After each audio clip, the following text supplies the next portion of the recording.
Hello and welcome to the first part of the Winners and Enclosure's Cheltenham Festival preview, where myself, James Mackie, Izzy Phillips and Frankie Foster will be going through the first 2 days of the Cheltenham Festival, trying to pick out the winners of all the big races. So firstly, Izzy, we're now less than 3 weeks away until the festival. How much are you looking forward to it? I'm so excited. Like, obviously, it's the greatest show on turf. We've had so many good races leading up to this. I think that's probably what's made it all the more exciting this year, is that we've got some really good kind of rematches going ahead, and it's one of those festivals where actually quite a few of the, I don't want to jinx anything now, but quite a few of some of the best horses look as if they've made it to the festival, which is half the struggle, to be honest with you. Yeah, definitely. I think, as you say, it's only really been Fernie Hollow, obviously Touchwood, Fernie Hollow's okay, but it's only been Fernie Hollow that is not going to make it to the festival. So, as you say, hopefully we get to see some great races. And Frankie, I'm sure you're going to all 4 days of the festival this year. Which race are you looking forward to most? Oh, good question. My favourite race is always the Supreme. But by this point, I normally have a decent bet in it. And I've normally been following one for a fair amount of time. But this year I don't. So, I don't know. Obviously, Yashishkin will be good to see in the Champion Chase and a Nogamine rematch. Gold Cup, I think, is quite exciting this year. I'm not normally a massive fan of the Gold Cup, but I think the Gold Cup's an exciting one this year. And I've got a decent bet with Galvin, so it's normally the one that I think I'm going to win some most money. So yeah, the Supreme or the Gold Cup for me. It'll be a slightly different festival. I'll be drinking less beer and working a little bit harder, but I'm definitely looking forward to it. I think the thing that's going to be nice about this year's festival is that obviously the crowd's back. First one for 2 years, whether you're drinking or not. The roar on the first day is going to be a brilliant buzz, yeah. So on that note, we should probably get into it in the first race, as you say. Super Novices Hurdle, and over 2 miles and 87 yards. So at the head of the betting, Nicki Henderson's Constitution Hill at 9-4. Dice Hot Dynamo for Willie Mullins 3-1. So Gerhard, obviously we don't know who's going here, or the Ballymore 7-2.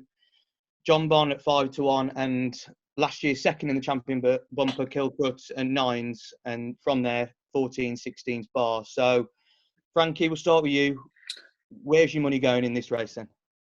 We're starting at the top. It's a tricky one, isn't it? You know, you don't know a whole lot about these horses going into the Supreme, and there's a lot of untapped potential, and you're kind of trying to guess which horse has got maybe a little bit more in the tank and which horse is going to improve further. Willie Mullins obviously has a brilliant record in the Supreme, and you've got to fear Dice at Dynamo. I just really like the way that the Henderson Yards, that Nico de Boinville have all talked about Constitution Hill.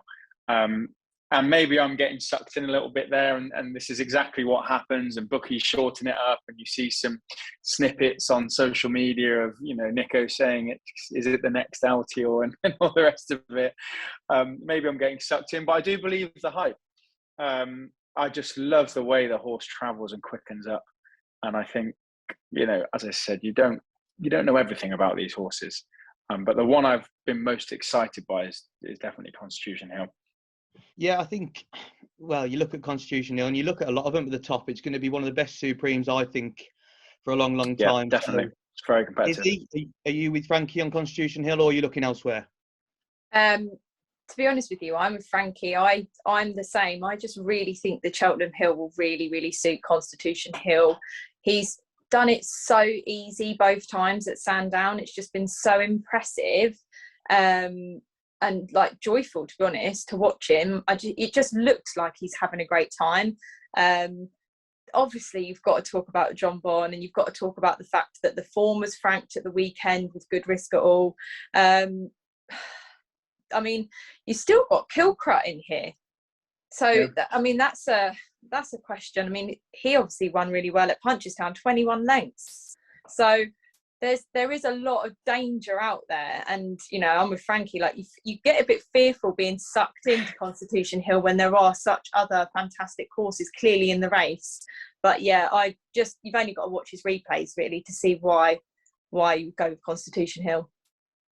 I think you both bang on in the sense that Constitution Hill, probably from what he's done visually, is the best horse in the race. But like we'll one of the best races. Yeah, this is why it's so hard, isn't it? Because you look at the horses like Dysart Dynamo pulling away from what looked a good field. So Gerhard, we don't know where that's going. Same with Dysart Dynamo, and then like Izzy said, John Bon. Every time you seem to see a horse come out of that race that it's running, it's won. It's difficult, but as you say, Kilcrut at 9-1 as well. And there's also mystery horses that always pop out like El Fabiolo and then Mighty Potter and stuff like that. There's horses that are at bigger prices that you suspect probably won't get involved, but you can't rule out at the same time. So I'd like to see Pied Piper go here. I think Gordon said that it's definitely going to go to the Triumph, but I'd like to see Pied Piper have a crack at the Supreme. I think that if that was to happen, it would be another.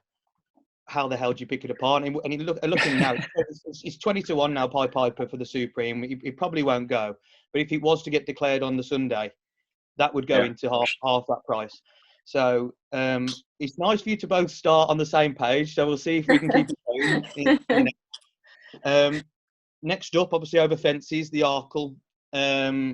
Really great race last year, won by Shishkin. This year, it looks at the moment, it could be staying with the English, and it could be a 1-2 for the English in the first two races. Looking at Edwardstone at 2-1, the top of the market. Blue Lord for Willie Mullins, 3-1.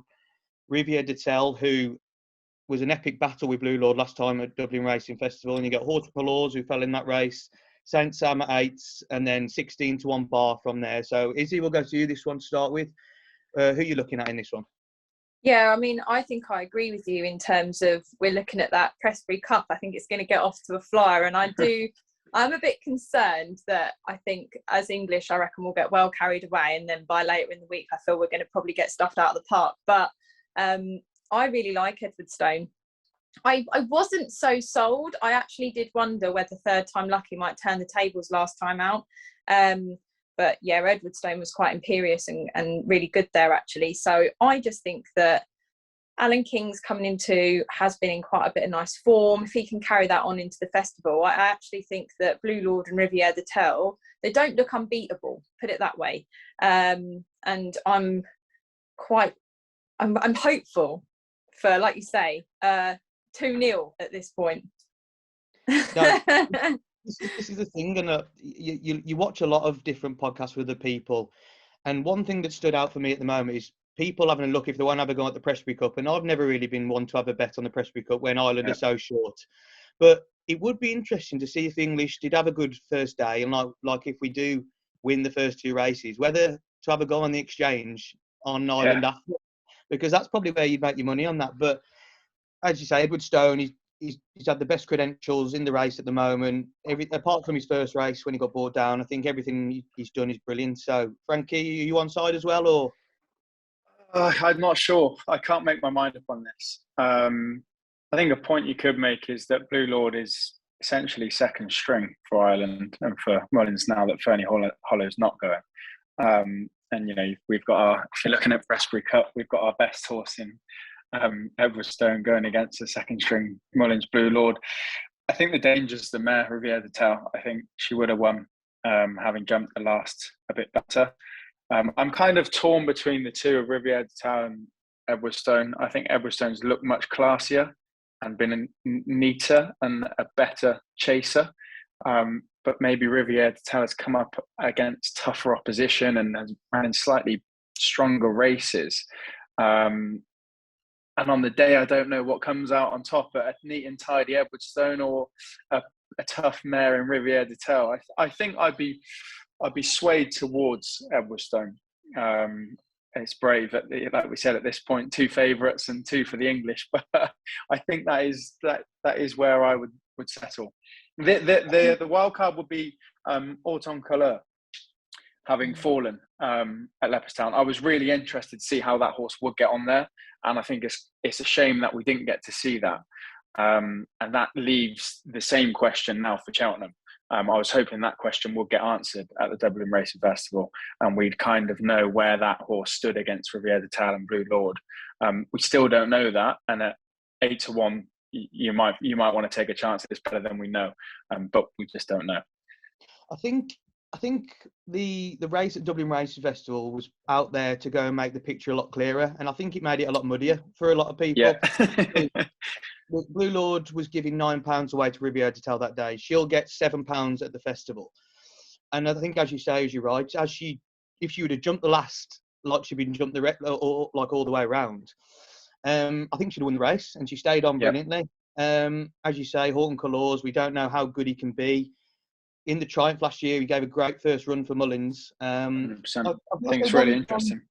One we should probably discuss a little more is Saint Sam, because if you look in that race, he went off at the start, and then he also faded away, but almost came back and only lost by just over 4 lengths in the end. So I think, what's your thoughts on Saint Sam? Is he one you think could get involved at a price? I don't know, to be honest with you. I think it's probably going to be between the first 3 in the betting. So I think that's the only thing, is obviously with it being, even looking at a price, thinking about each ways, I think you've got quite a few of the placings probably decided with the likes of Blue Lord, Riviere de Tal, Edward Stone. You've got 3 horses there. You're going to expect to be up there. So you start to run out of each way places really to play for. So I haven't looked at each way plays in this one in particular, no. Okay. One we'll just mention as well is Third Time Lucky. We was brought up there. We did an interview with Harry Skelton at the start of this week, and he did mention that Third Time Lucky would be bypassing the festival and going to Aintree. So in the market, 18-1 at the moment. It's a big price for a reason. It's been drifting, and it looks like it won't go to the festival. And you can check out the rest of that interview on the Winners Enclosure YouTube channel.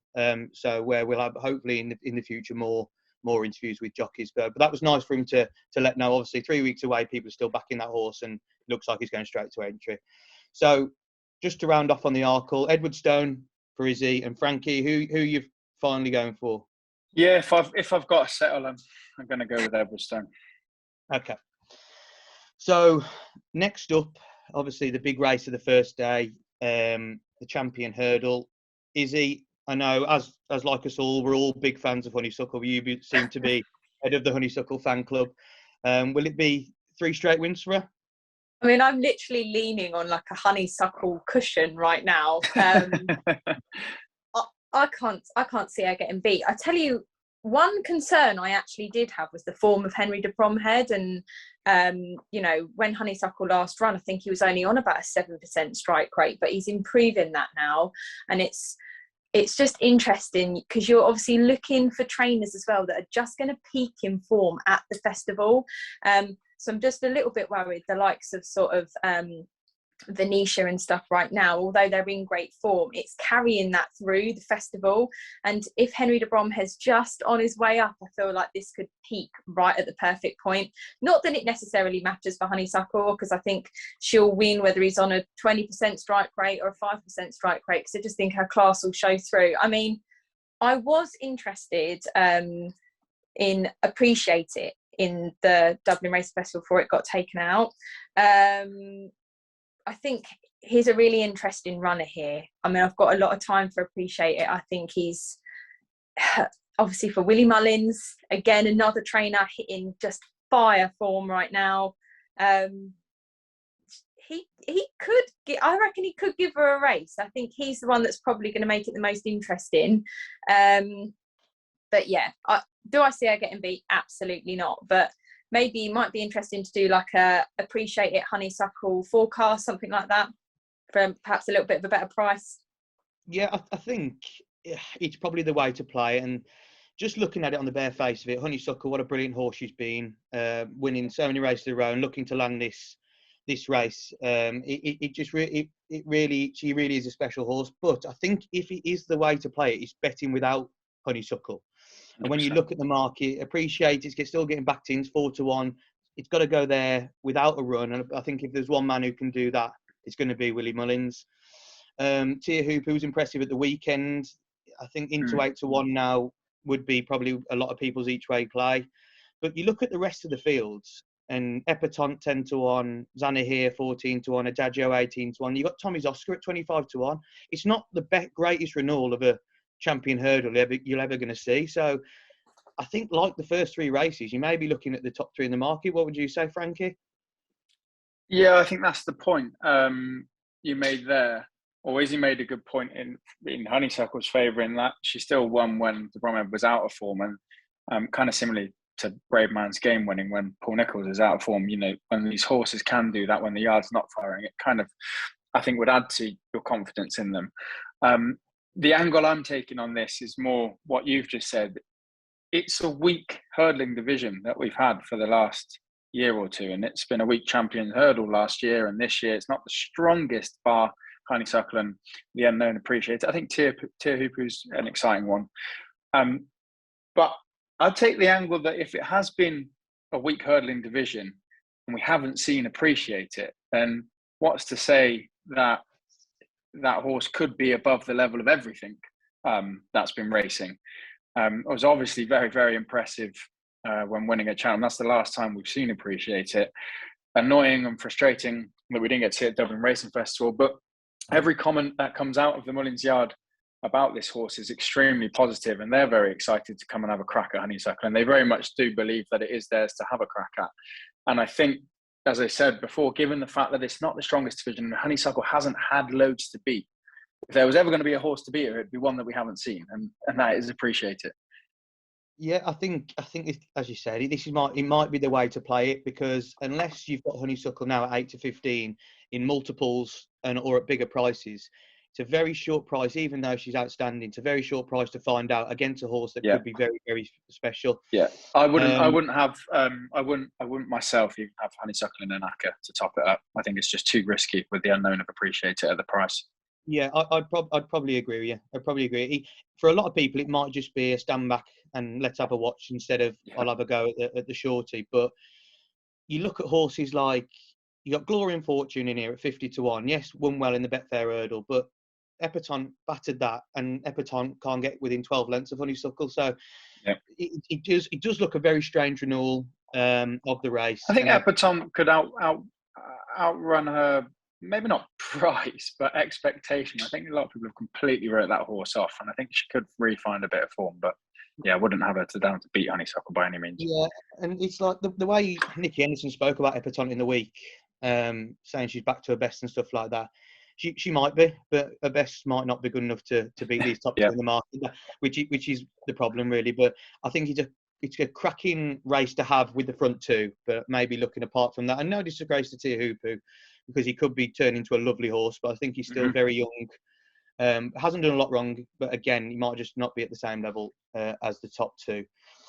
So also on the Tuesday, the last grade one on the Tuesday is the Mares Hurdle. And I think if you look at this race, it's probably the trickiest of the grade ones on the first day, with plenty of good mares in there, but maybe not great mares.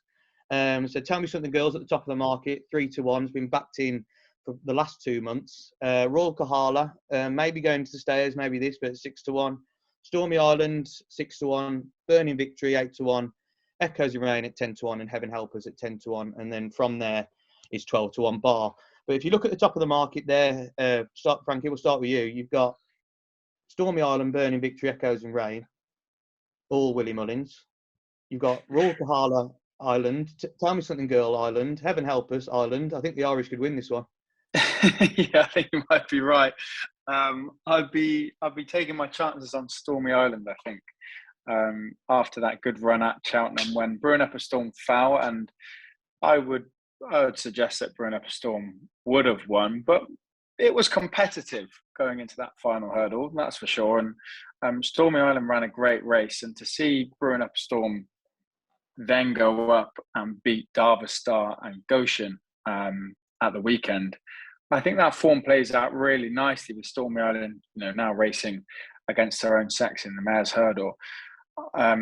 That's the angle I'd be taking. Tell Me Something Girl is the favourite for a reason. As I said, it's been shortening. It's an exciting horse for Henry de Bromhead. but I wouldn't, we've had what, 3 favourites in a row that we've been talking about. There was a race I was trying to get one beat. Not that I've looked too far down the market for this one, but I'd be going with the second favourite or thereabouts with Stormy Island off of that most recent Cheltenham run, and then the form playing out quite nicely with Brewing Up a Storm, winning, or sorry, not winning, but running behind, was it Goshen and Harvestar, or beating both of them, wasn't it? So, as you said there, it's a tricky market, this one. Izzy, are you looking with Frankie at more of an each way play probably, or are you happy to go with the favourite on this one? No, I actually really quite fancy Echoes in Rain. I just think that she's got a really, really good chance here. I mean, had an entry in the Champion Hurdle at one point and is now going for this. I think that I know that she's struggled a little bit, but she's been running against, I think, probably better quality than the horses that are in this field. And I just feel like I think she's overpriced really for her form. I mean, if you look on a form of last year as well, really impressive. So yeah, I do like Echoes in Rain. Another one that I quite like is Molly Ollie's Wishes. Now, obviously, it's quite disappointing, I think, actually, running the other day. And another one there, I think I'm right in saying a dual entry, but found 3 miles too far at Haydock. And just back over this 2 mile 3, I think another interesting runner. So I'm actually completely against Tell Me Something Girl. I mean, I might be eating my words there, but we'll see. But I quite like Echoes in Rain or Molly Ollie's Wishes. I think the thing that makes this race so hard is, as you say, Tell Me Something Girl, a winner at the festival last year. The Royal Maid's horses haven't been going as well, but if you actually look before the Cheltenham Festival last year, he wasn't throwing in winners all the time, and he just got to the festival and he was churning them out like they were nothing. So Tell Me Something Girl could go well, but I think the way to probably play it is looking elsewhere, like for each way value. And one that's interesting I just want to discuss is Mrs. Milner. I think if you look, she's been held back for this race. And obviously she won the Pertemps over 3 miles last time. Do you think Mrs. Milner could bounce back to form and coming back in trip might help in this sort of race off a fast pace? It's not a bad shout at all, to be honest. Horses for courses. Yeah, exactly. But it's another one because Martello Sky's in there at 12-1 when Mrs. Milner, winner at the course as well. And another one that's interesting is Marie's Rock, because she's so hit and miss with the form, but when you get her on a good day, she find her very hard to beat. So I do think this is the hardest grade 1 of the first day. But an each way play might be the way to go. But go on, Frankie. What price is? I was just going to say, what price is Mrs. Milner sitting at around now? 12-1, best price now, Mrs. Milner. 12-1, yeah. Has been nibbled in slightly, but I think an each way play, Mrs. Milner, if she turns back up to the form she was in the Pertemps, don't think it's a bad bet at all. But I, as you said, we all like Tell Me Something Girl, but if you look at the other 3 favourites we probably spoke about in the other 3 races, I think she's got more holes in her than the other 3 have. So this is the one where you're trying to find some value, isn't it? Yeah, exactly. And if you look at last year, Concertista was the favourite everyone liked, and then that got beat up the hill. So it has been the race. Even like you look at Benny Deju, that fell at the last, Annie Power. Like in these sort of races, even though the favourite looks don't like mention Annie Power. But in races like this, the favourite hasn't tended to win. Maybe not because they shouldn't have, but the favourites haven't tended to win. So it might be a race to look elsewhere. So anyway, we'll move on to the second day, where we start off with the Ballymore. And this race, as we've touched on before, it really is a bit of a minefield at this moment in time, trying to look at who's going to go, and if who does go, who wins. So over the 2 mile 5, Izzy, we'll start with you. Who are you looking at in this one? I mean, obviously you've got top of the market, you've got Sir Gerhard. I did not fancy Sir Gerhard at the Dublin Racing Festival, I have to say. I really didn't. And I had to eat my words. So on social media, I was straight on, like, I eat my words. I thought that was really impressive. again, it's one of those where I haven't spent too much time on it because there's so many double entries, and you're just sort of looking at, you know, you're basically guessing where you think they're gonna head. But I think Sir Gerhard's probably gonna go here. Is this way the market's looking anyway? Well, yeah, Sir Gerhard is now the 2-1 favourite. I think if you look after the Dublin Racing Festival, it was about 5-1 for this race, and more people fancied it for the Supreme winning over that 2 miles. But ever since then, the exchanges have gone a bit nuts, and the 2-1 favourite, you'd expect it to be going here now. Dice Hot Dynamo's in at 9-2. That's slightly drifted from what it was before. Ginto's in here at 5-1. That's quite interesting because he was one that was said to be going for the Albert Bartlett, but it does look now he's going for the Ballymore. Journey with Me in at 6-1. That looks a slow horse, but again, strange things have happened. And then you've got the English Stage Star, who won the Cello. Walking on Air looks a nice type for Nicki Henderson. And also Manella Kakuna, who looks to be staying at this trip and not going up to further. So, Frankie, out of them, who would you be siding with? God. All of them. Yeah, real tricky one. God, I could give you like 4 or 5 here. So Gerhard, I think, you know, if and when and who knows with Willie Mullins, but gets declared for this Ballymore, will be the favourite. And I think rightly so. One worth mentioning in the same kind of note is 3 Stripe Life. I've always wanted this horse to do a little bit better than it has since coming out of that bumper behind Sir Gerhard and Kilcrook. I don't know if it will definitely go. I think it is its only entry. I might be wrong. You might know, James. It's 14-1 in this. It's a bigger price in the Supreme. Yeah. You probably expected to go up in trip, because I always think they talked about this horse being a 3-miler in the future. Yeah. So you wouldn't be surprised. And it ran great, didn't it, last time behind Sir Gerhard? Yes. So that's it looked like he was getting there, but Sir Gerhard just had way too many gears, like in the end. I do agree, and I'm maybe clinging on to this horse a bit too long, because I've kind of always it picked up a few seconds, but it's made a few mistakes, and it made a mistake in the last behind Sir Gerhard, and you do wonder if it had been a bit tight. It doesn't jump its hurdles the best, and if it can be a bit tidier and over slightly further, I might have that as an each way shout. I wouldn't put it this way. I wouldn't be surprised if it definitely outran its odds of 14-1. And then the other 2 for me are the English runners, Walking on Air. Again, the yard being quite cute on Twitter and saying we've got another rocket at home, and then it comes out and does what it does. But again, similar to Constitution Hill, you know, what was the race that it really ran in? It looked very, very exciting, but doesn't give us many clues. It's ran twice, and I think that was a Class 4 that we saw it in. So you don't know a whole lot about that horse. I just think, again, they were quite excited by it as a yard, from what you've seen on kind of socials and interviews. Stage Star, I think, has been running and winning its races like a Ballymore horse should. I think it's one that seems to really like this distance, and if it gets into a bit of a battle up the hill, I think you'd be fancying your chances if you're on Stage Star and there was, you know, there's Stage Star or maybe Sir Gerhard or another, and it was getting pretty kind of tough up the hill. I think it's a decent staying horse, or at least will battle out over 2 mile 4. So I've mentioned 5 horses there. I'd probably have a little each way tickle on 3 Stripe Life, but let's go Stage Star. Why not? Paul Nicholls doesn't have many, and I think this is a good chance for him. I think, as you've just gone through there, you could have almost 5 or 6 horses at this stage, and I do think it's the hardest grade one as like an anti-post punter at this moment in time. I think you've got to be nuts to really have a bet of it until declarations come out, unless you want to go each way.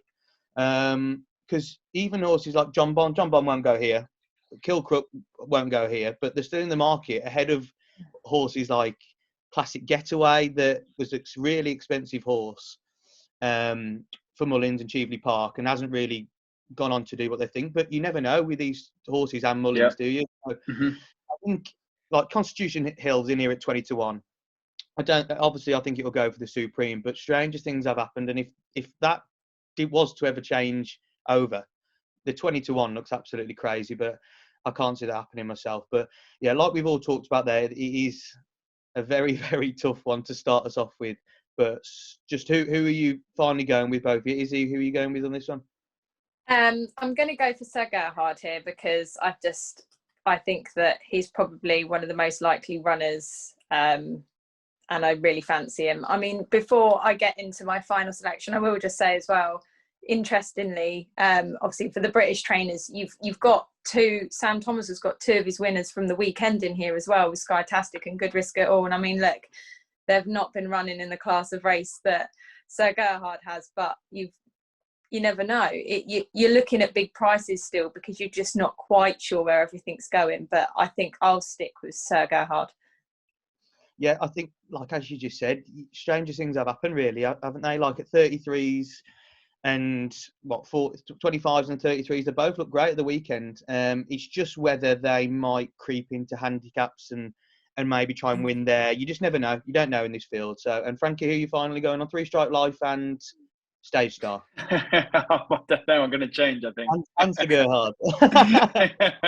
No, we'll swap Stage Star out. We'll check. If I was to have a bet right now, I think we'd be walking on air. Just off of the hope and the excitement. Nicki Henderson knows what he's doing. This horse has ran twice, and he's getting excited about it for the Ballymore. So it's definitely working well at home. I think a lot of it. Okay, so we've definitely walking on air. We've definitely not sold that. Okay, the next race, the Brown Advisory Novices Chase, 3 mile, 80 yards. A great race every year, and this looks to be no different this year, really. Galloping the Champs at the top of the market, 10 to 11. Very undecided whether it goes to the Turners or here, but I think if I owned it, I'd definitely be going here. Brave Man's Game at 11 to 4. It's done absolutely nothing wrong. Ahoy Senor at 11 to 2. Interestingly, he's got an entry in the Gold Cup as well, but that would be very, very ballsy, I think, to go to there as a novice. Capodanno 10 to 1, Bob Olinger in at 14 to 1, but looks like it's going to the Turners. Fury Road at 14s, Jungle Boogie 14s, La Homme Press 14s, and Statler 14s. So Izzy, will come to you on this one. Obviously, another short price favourite, but he looks pretty solid, doesn't he? To me. Galloping de Champs. Yeah. I mean, obviously, it's one of these like double entry things. Obviously, it does look like he's likely to go here based on the market. Obviously, I think he was quite impressive the other day, but I mean, I actually think, I don't know, this is where I'm probably going to eat my words, but again, because it's such short price favourite after short price favourite, you do have to look elsewhere. So I've had a little look at, some of the British charge again. Obviously, you've got, I quite like Brave Man's Game. I think that jumping was really, quite a show the other day with Pat's Fancy, the two of them flying over those. Ahoy Senor, I mean, to bounce back again looks good, but still a lot of these have the double entries. So even when you're looking at bigger prices, you're still not quite sure where they're going to go. So it's certainly a race that I won't be having an anti-post bet on. And then again, you've got L'Homme Presse for Venetia. And, it was great to see Charlie Deutsch get his Group 1. But will I get another? Yeah, see, this is the thing. Galloping de Champs to me looks a serious animal. Like I backed it last year in the Martin Pipe. Didn't know what horse he was going to turn out to be, like as good as it is now. And I do really like it, even though it's ran over 2 mile 5 twice. It does look like he wants 3 miles to me. And I'd be avoiding Bob Olinger and probably La Homme Press as well in the Turners. But Brave Man's Game, you look at what was said last year with Harry Cobden when he was coming around the bend in the Ballymore, thinking he was going really well, and then Bob Olinger was just coming up next to him and like a half speed really. And I think, unfortunately for Brave Man's Game, that could probably be the case again with Galloping de Champs. What do you think, Frankie?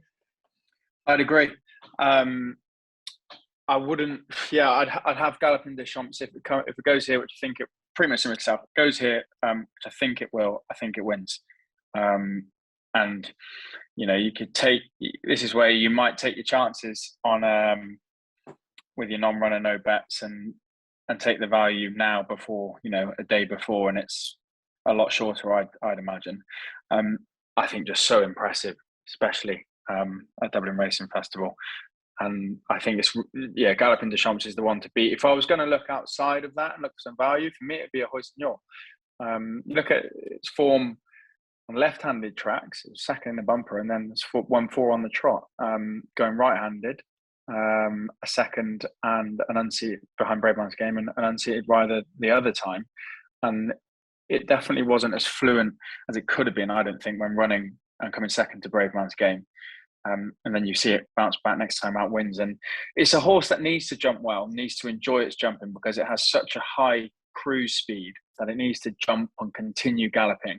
And if it does blunder some fences, and if it doesn't go as well the other way around, like when it went to Kempton against Braveman's Game, that's probably when it comes unstuck a little bit. I wouldn't be writing it off for sure. If you were to match the pair up, I'd probably side with the Hoissignol, especially at the value. I think, is it 7-1? 11-2 best price now. 11-2, okay, slightly shorter, but out of the rest, that would be my value. Definitely think it would be there in the top 3, so an each way bet. But if Galopin de Champs does run here, like we suspect, it's the one to beat for me. It looks a machine. I think, like we're talking about the top of the market, and obviously you've got to start there, but there is some interesting horses priced higher, and one that won today was Ferret de Lean. That looked a really, really nice horse. And because I think Runwald Fred will go to the National Hunt Chase, I don't think this horse will with the same owners. I don't think Higginstown are known for sending many to that National Hunt Chase. I think Runwald Fred needs a big trip, whereas this, I think, would probably stay that trip. But at 16-1 currently in the market, it's not a bad each-way poke. I know they've got Fury Road in there at 14s as well for this race. And Fury Road's already a Grade 1 winner over fences this year. I think there is each-way value in him. Another interesting one I'd look at, and maybe not to win, and to be honest, it's a horse I really liked over hurdles, but not a horse I'm mad over fences, is Dusart with Nicki Henderson. What's your views on him, guys? Because I just think he's a horse that showed so much speed over his hurdles, and now over fences, he looks like he can stay 3-4 mile. So where would you go with him? Would you go here? Would you go elsewhere? He's at 22-1 currently in the market, and apart from Braveman's Game and Hoissignol, he could be the best out of the English, maybe. Out of your two you've just mentioned there, I'd have Farouk Dalene, but that's an Irish. Yeah. I think Henderson's going to have quite a good festival, actually. I think obviously he's got them just right, and he targets the races really, really well. I mean, it's another double entry, so it's just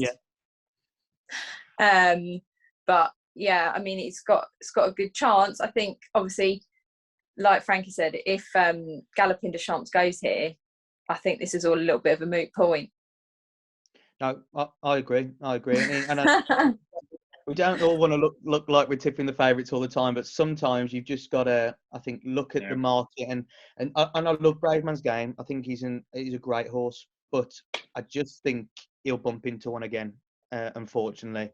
And I don't think in 11-4 I'd be willing to take the price on Braveman's Game to have a go at the Galopin de Champs. So we'll see. But this is like an anti-post preview, and we are looking for a bit of value. So, and I can't see we're going to find it in the next one either with the Champion Chase, because this looks, even though there's some great horses in this race, it just looks like a battle between the top two, doesn't it? Shishkin in at 4-5, Hennegamine at 3-1, Chacun Pour Soi. I think he's the one maybe not to rule out at 6-1, but does he travel? We don't know. Nubanegrin at 10s, Envoy Allen at 20-1. Could he bounce back? Funum de Savola at 20-1. Grenadine 25s, put the kettle on 25s, and Hitman 40-1. So I think it's out the top two, isn't it? Frankie, Shishkin, Hennegamine taking on each other again. Who wins it? It frustrates me to say this because I'm very much, and have been the entire season, Team Shishkin. And when they had that clash, I was, laying the law down and saying that Shishkin will win. But at the prices, I think Energamine is overpriced. No one would be surprised if Energamine won. It's absolutely not out of the question. They were so close against each other last time, and I know that the race probably went better for Energumene, and Shishkin made a few mistakes and still managed to win. But these are animals, these are horses, and form does change and things do happen, and I think they're priced too far apart in the market, which kind of puts Shishkin out of a bet for me. I think just slightly too short in a very competitive renewal against Energumene. And again, might think I'm crazy to say it, but Chacun Pour Soi has got to be taken seriously. That really, really has. And I wish I had a bet actually before the Dublin Festival, because I really fancied it to win that day. And I said this would be the day that it shuts people up and shows people that it is a serious horse. It was against a weaker field. And obviously there's questions about travelling and coming to Cheltenham, but they've said they got their tactics wrong in the past, and they'll have a game plan, and they will know what they're doing with Energumene and trying to take Chacun Pour Soi, take Shishkin on as well. Yeah, so Shishkin at what price? What price, James? In front of you? So Shishkin 4-5, Energumene 3-1, Chacun Pour Soi 6-1. Yeah, just too short. I slightly put him out of the betting. They were so close last time together, Shishkin and Energumene. Energumene, in my opinion, is overpriced at 3-1. These are horses. They will vary in form. Things will happen on the day. And it wouldn't surprise me or really anyone else if Energumene won. Nobody would say that it was a huge surprise. And it has every right to be shorter or closer to Shishkin in the market than it is. And on the same note, Chacun Pour Soi is a very impressive horse. Hasn't travelled to Cheltenham well, but they've said they got their tactics wrong. They will be coming here with a game plan to win this and to try something new, and it does have the ability to win a champion chase. So it's a competitive one. I think Shishkin will win. I hope it does. I'm a big fan of the horse and love watching it this season, but it's too short, in my opinion, for what's really competitive. I think a lot of punters will be looking at it maybe in a similar way, because first, a lot of people, they want to price up their own race, and maybe Energumene should be closer in the market. I just think Shishkin's a bit of a beast, and I think we all do. But again, it's from a price perspective. You've got to go on what you think. Izzy, what are you looking at in this race? I mean, a tri-cast looks great for this, really, doesn't it? The three and the betting. I mean, who am I? Tri-cast and forecast and everything. I'm fully in the Shishkin camp. Like, I'm sorry, but I just think he's going to blow him out the water. I think Chacun Pour Soi, I mean, the whole does he travel? Well, no, he doesn't. We know that. We've been here, done that. And I just feel like, when you look at some of the interviews that Richie's been giving, he doesn't seem confident either. And he's got to be getting that narrative from somewhere. So to me, you've also got to look that Chacun's had multiple entries. If it was just this, it would be just this. Like last year, it was all in. Queen Mother Champion Chase, Chacun, here we go. And I really do like Chacun Pour Soi, and I think he'll run well. Don't get me wrong. I think he's a classy horse, but I just don't think he's going to beat Shishkin up that hill. I don't think Energumene's going to beat Shishkin up that hill either for that. But I think actually all three of them will probably finish well, like in terms of, I think they'll be the first three home. See, I'm very much on the same path as you, Izzy. I think Shishkin is an absolute beast. And personally, for me, even though Energumene's an unbelievable horse, Chacun Pour Soi, great horse, and there's no disrespect to Nuba Negra as well, I do think you can pick holes in every other horse in this race apart from Shishkin, really. I think even if you go Dunvegan 6-1 is not a good enough horse. So Royale, great horse for connections, but not good enough to win a champion chase at his age. Editor Sheet's a handicapper, really. Captain Guinness is not good enough. All Mankind's not good enough. Blitterlog's probably too old now. Hitman's shown this season, not good enough. Put the kettle on with one at 25-1. I'd look at with its course record and get right still. That if they were to send it here and not send it to the Mayor's Chase at 25-1, I've seen stranger things happen to play. I can't have Grenadine. Funballs for Sabola 20-1. Nice run last time out, but again I can't have it. Envoy Allen 20-1 in a 2-mile race. Not the same horse it used to be. Nuba Negra is interesting at 10-1 off a break. I think it might be the each way play in this race personally. And like you said, Izzy, Chacun Pour Soi, we know it doesn't travel. I love the horse. I absolutely love the horse, but I think that's harsh to say it doesn't travel. So 2 runs. No, One, they said they got So they got tactics wrong in the champion chase, and then it was a little bit sore after Sandown. I think to say it doesn't travel is off 2 races that have, one's been a champion chase, which it did come third in. It wasn't an easy race. I know what you're saying. I do like looking at horses and looking at horses' ages as well. And I think at 10 years of age, Chacun Pour Soi, I understand because that's a great horse, and it has to change the tactics and probably do an Energumene and go off a bit more forward, maybe, to get Shishkin out of his comfort zone. But I think it's a 2-horse race. I don't think Energumene. I think Energumene had everything going for it last time. Right-handed track, go out in front, jump beautifully. Whereas I think Shishkin didn't jump as well as probably he could. I think he had everything going for that day, and he still couldn't beat him. So I would probably put Shishkin down as one of the shorties that I think wouldn't get beat. But I'm happy to have egg on my face because I think it'd be a great race regardless. I hope it wins. I think coming into that home straight, those 3 are going to be in it, and we're all going to be screaming like it's a showdown. Like they're going to be there. Like it is no disrespect to Chacun, and like you say, James, we could both end up with egg on our faces here because I'm saying the same thing. But I do just think with Chacun, we're looking at tactics and travelling, and we weren't looking at that last year. We were all in, most of us, all on Chacun. Here we go, oi oi, in the Accas. And if you look at his run at Punchestown, he was imperious, and we were all going off of that. And again here, he's come back out. Shaq is back. And it's the sort of same narrative again, and I do just worry that there's perhaps just something about British soil that he's not enjoying.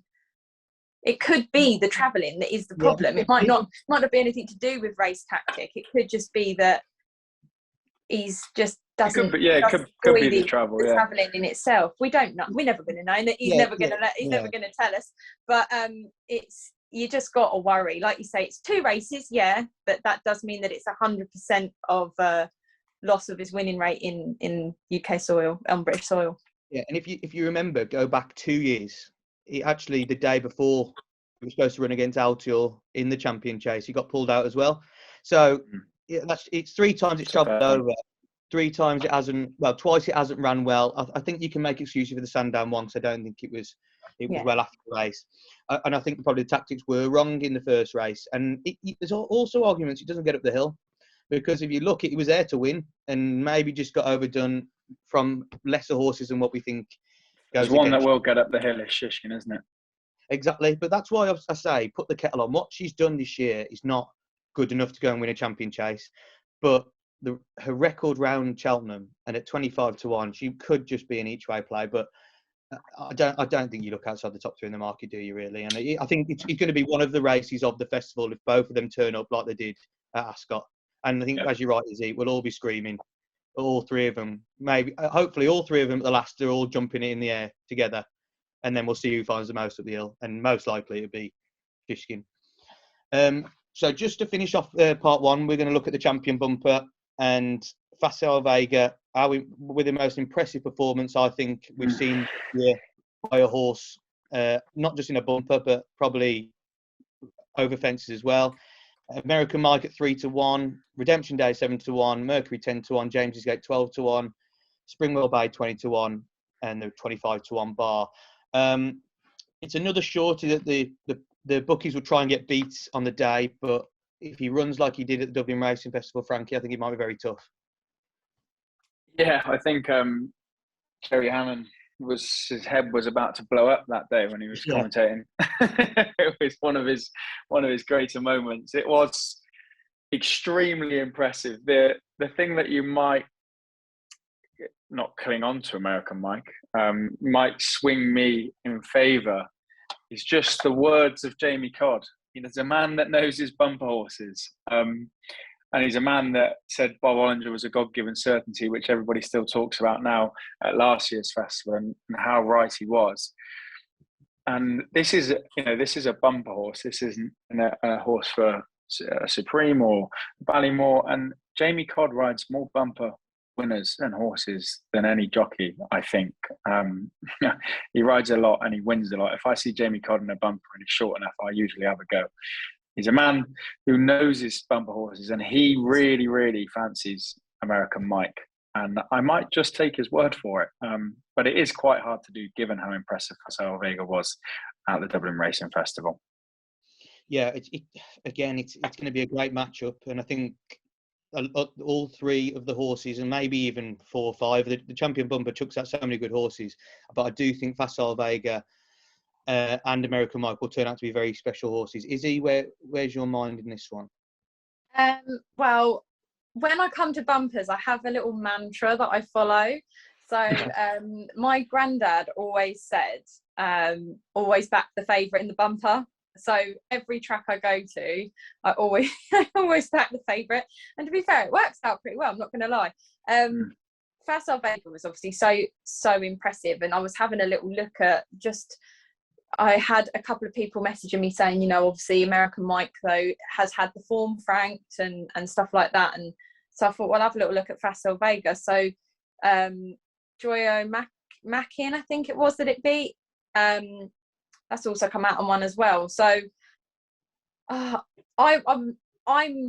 all with Facile Vega. That performance at Dublin Racing Festival is burned into my memory. I've replayed it so many times. I think that and Paisley Park's win this year, I have replayed them about 1,000 times, even more so than Honeysuckle, believe it or not.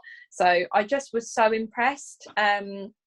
I can't see American Mike beating him, but I do think, again, it's one of those that's going to be hopefully a real ding-dong battle coming up the home straight. And I think that it's another one of those where I think you have got to look for price in other ways. Are you going to you might look at betting distances or potentially looking at your forecasts, things like that. Obviously, you could do some each way runners as well. But I think with these two like this and their form being franked in the way that they have, I think they're perhaps quite a nice bet to do the reverse forecast or potentially, look at betting distances, I think maybe for Facile Vega.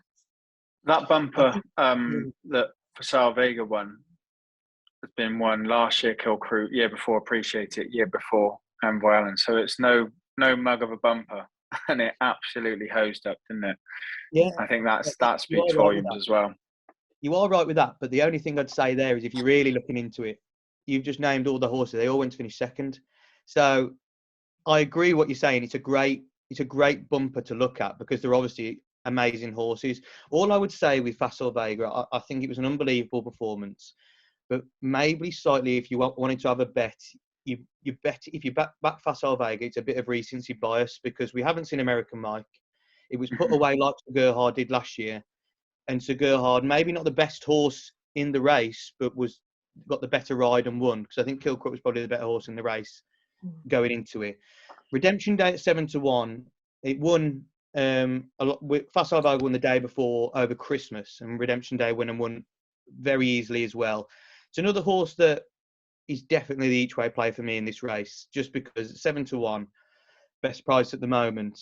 It ran brilliantly. We don't know how good it could be. It might not be as good as them, but I just think again it's tough because there's always been big prices that have fell into the places here, but I think it's very hard to look away from the top 3 in the market. So who are we siding with again? So Izzy, Facile Vega, and who are you going with, Frankie? American Mike for me. Stick with the cod. So we've all had a go at the first 3 in the market. So let's watch the 25-1 outsider go and win then. We're going to have a shocker if there's some outsiders. One word, isn't it? Was that, Cheltenham Nursery, 5.5 lengths. Quite impressive. Is there anything, just to finish off this part 1 of our Cheltenham Festival preview, is there anything that's took you right at this stage in the handicaps? I know it's difficult because we're still waiting on some of the marks and weights to come out, and we don't know who. That's even more of a minefield who's going to run. But if they were to run across the Tuesday and Wednesday, is there anyone you fancy? Is he starting with you? Not for the first 2 days for me. I've got one in the handicap I quite like on Friday, but nothing for the first 2 days. No problem. Frankie, anything? 2 at the top of the ultimate betting, but neither of which look like they might be going there.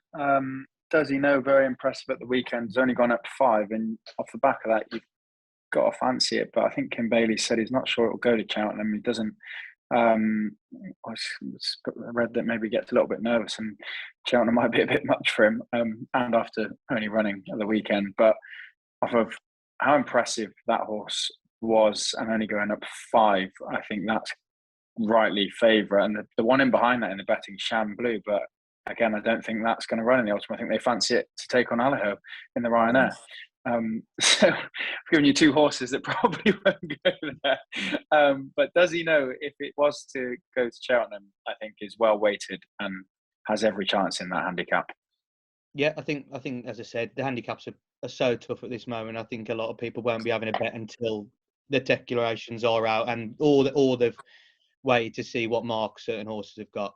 Yeah. So just to round off the part 1 of the Cheltenham Festival preview, remember to like and subscribe to the Winners Enclosure YouTube page, and we'll be back with part 2.